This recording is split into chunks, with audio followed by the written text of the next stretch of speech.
Welcome to new TV Telugu. ఇప్పుడు Telangana top 10 చూద్దాం. గత వారం రోజులుగా భారీ వర్షాలు కురుస్తున్నందున బెల్లంపల్లి నియోజకవర్గంలో ఏ ఒక్కరు కూడా ఇబ్బంది పడవద్దని బెల్లంపల్లి ఎమ్మెల్యే గడ్డం వినోద్ అన్నారు. ఆర్డీఓ హరికృష్ణ, తహసీల్దార్, ఎంపీడీఓలతో ఆయన ఫోన్లో మాట్లాడి పలు సూచనలు చేశారు. అసెంబ్లీ సమావేశాల్లో నడుస్తున్నందున నియోజకవర్గంలో అందుబాటులో లేనందున ప్రజలకు ఏ లోటు లేకుండా చూడాలని అధికారులకు ఆదేశాలు జారీ చేశారు.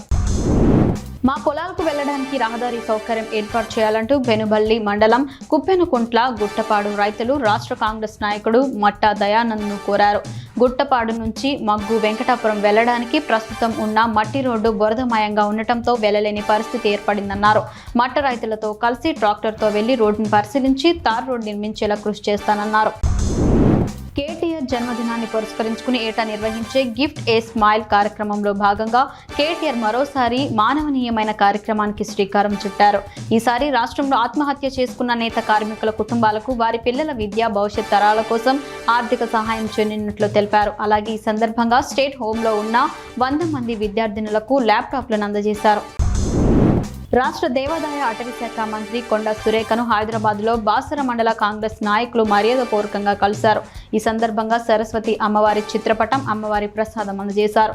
దేవాలయంలో ప్రధాన సమస్యలపై వినతిపత్రం అందజేశారు. త్వరలోనే బాసర దేవస్థానం సమస్యల గురించి రివ్యూ మీటింగ్ నిర్వహిస్తామని చెప్పినట్లు తెలిపారు. మాజీ సర్పంచ్ మమ్మయ్య రమేష్ తదితరులు ఉన్నారు. బొమ్రస్పేట మండల కేంద్రంలోని జిల్లా పరిషత్ ఉన్నత పాఠశాలలతో పాటు తుంకిమెట్ల, నందర్పూర్ తదితర గ్రామాలలో అమ్మ ఆదర్శ పాఠశాల కార్యక్రమంలో భాగంగా నిర్వహించిన పనులను వికారాబాద్ జిల్లా కలెక్టర్ ప్రతీక్ జైన్ పరిశీలించారు. ఈ సందర్భంగా ఆయన మాట్లాడుతూ పనులను త్వరగా పూర్తి చేయాలని అధికారులకు సూచించారు. ఈ కార్యక్రమంలో అడిషనల్ కలెక్టర్, ఎంపీడీఓ వెంకన్ గౌడ్ తదితరులు పాల్గొన్నారు.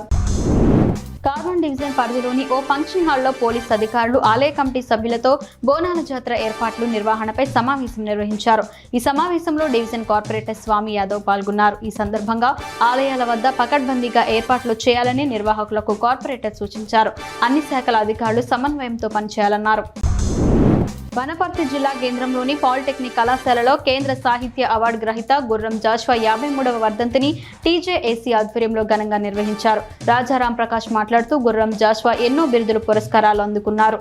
తిరుపతి వెంకట కవులలో ఒకరైన చెళ్లపిల్ల వెంకట శాస్త్రి జాషువా కాలికి గండపెడరం తొడిగి నా జన్మ ధన్యం చేసుకున్నా అన్నారు. అది తనకు లభించిన అత్యున్నత పురస్కారంగా జాషువా భావించారు. వాహనాలు నడిపే డ్రైవర్లు తప్పనిసరిగా ట్రాఫిక్ నిబంధనలను పాటించాలని ఎంవీఐ యోగేశ్వర్ సింగ్ జాదవ్ తెలిపారు.